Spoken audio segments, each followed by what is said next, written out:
नमस्कार दोस्तों, स्वागत है आपका भूतिया किस्से में। आज से 15 साल पहले एक लड़के के साथ ऐसी भयानक घटना घटी जिसे सुन के आप बहुत डर जाएंगे। सूरज महाराष्ट्र से एक छोटे से गांव में से है। वो 12 साल का था और अपनी फैमिली के साथ बहुत ही खुश था। सूरज का एक रूटीन था। वो रात के खाने के बाद अपने मोहल्ले के सारे दोस्तों के साथ कहीं दूर घूमने के लिए निकल जाता। घूमते घामते 1.5 घंटे के बाद फिर वो सब लोग वापस आते और अच्छे से खाते और आराम से सो जाते। तो एक बार शनिवार की रात वो सब लोग वॉकिंग के लिए जा रहे थे। तो सबने डिसाइड किया आज हम पुरानी स्कूल के यहाँ पे जाएंगे जो हॉन्टेड था, और अब वो स्कूल तोड़वा कर वहाँ पे नई इमारत बनाई गई थी। वहाँ पे एक चबूतरा जैसा कुछ बना हुआ था। सब दोस्त वहाँ पे बैठकर अरे बाप रे, कल तो संडे, कल यहाँ जाएंगे वहाँ जाएंगे, सब अपना प्लानिंग करने लगे।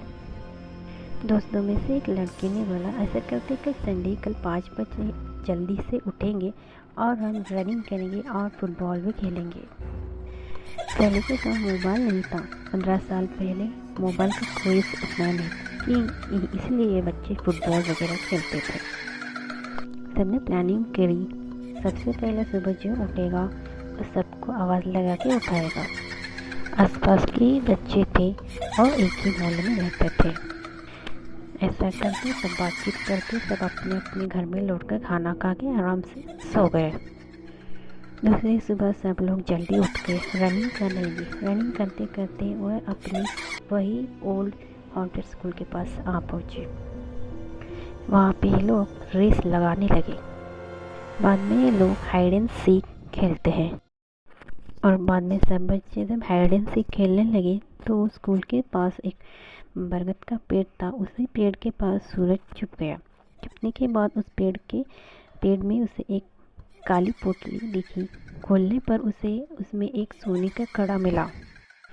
उसने डिसाइड किया एक कड़े के बारे में वो किसी को नहीं बोलेगा। बाद में 5 से 7 तक बच्चे खेल रहे थे। 7 बजने के बाद सब अपने अपने घर चले गए और ये प्लानिंग की कि अब दोपहर को मिलेंगे और फिर कुछ डिसाइड करेंगे।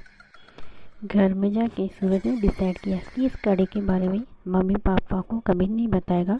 जब उनका मूड ठीक होगा तब बताएगा और दादाजी को भी तभी बताएगा जब उसका मूड ठीक हो। और जाके उस कड़े को उसने अपने पिलो के नीचे छुपा दिया। दिन सब निकल गया, रात हो गई। कड़ा नीचे पिलो के रख के सूरज सो गया। बाद में 12 बजे उसको किसी की आवाज़ सुनाई दी। उस आवाज़ ने कहा चलो सूरज, सुबह हो गई, हमें रनिंग को जाना है ना। इन लोगों ने प्लानिंग किया था कि सोमवार हो या मंगलवार हम रोज़ 5 बजे उठ के हम रनिंग को जाएंगे। और सूरज ने आवाज़ देखा ना ताऊ आवाज़ की तरफ जाता रहा और मेन दरवाजे खोलने की तरफ जाता रहा। तो दादाजी ने उसे एकदम से रोका और बोला रुक जाओ। फिर से बाहर से आवाज़ आई सूरज उठ गए ना, चले आओ। दोनों डर के सूरज अपनी दादाजी की ओर देखा। दादाजी अपनी सूरज की ओर देख रहा था। तुमने अपना टाइम देखा है कितना बजा है? अपनी घड़ी दिखाते हुए दादाजी ने देखा कि 12 बजे है। तभी फिर से वो आवाज़ आई सूरज आ रहे हो ना, खोलो जल्दी से खोलो, सूरज आ रहे हो ना। सूरज और दादाजी इस बार बहुत ही डर गए। वो आवाज़ बार बार आ रही थी। दादाजी ने बड़ी हिम्मत से एक बड़ी लाठी लेकर दरवाज़ा जोर से खोल दिया। जोर से बोला कौन है इतने रात में मेरे बच्चे को बुला रहा है। तो वहाँ एक अंधेरे में एक औरत का साया दिख रहा था। वो काले साये को देखकर दादाजी ने बोला कौन है तू, मेरे बेटे को बार बार बुला रही है, कौन है? वो साया आगे आगे जाने को लगा। दादाजी ने सूरज से कहा तू मेरे पीछे आ, चल इस साये के पीछे पीछे चलते। जैसे ही उस साये के वो लोग पीछे पीछे चल रहे थे वो साया और भी आगे को जा रहा था और इतना आगे चल रहा था कि एकदम अंधेरा हो गया और उस अंधेरे में वो साया गायब हो गया।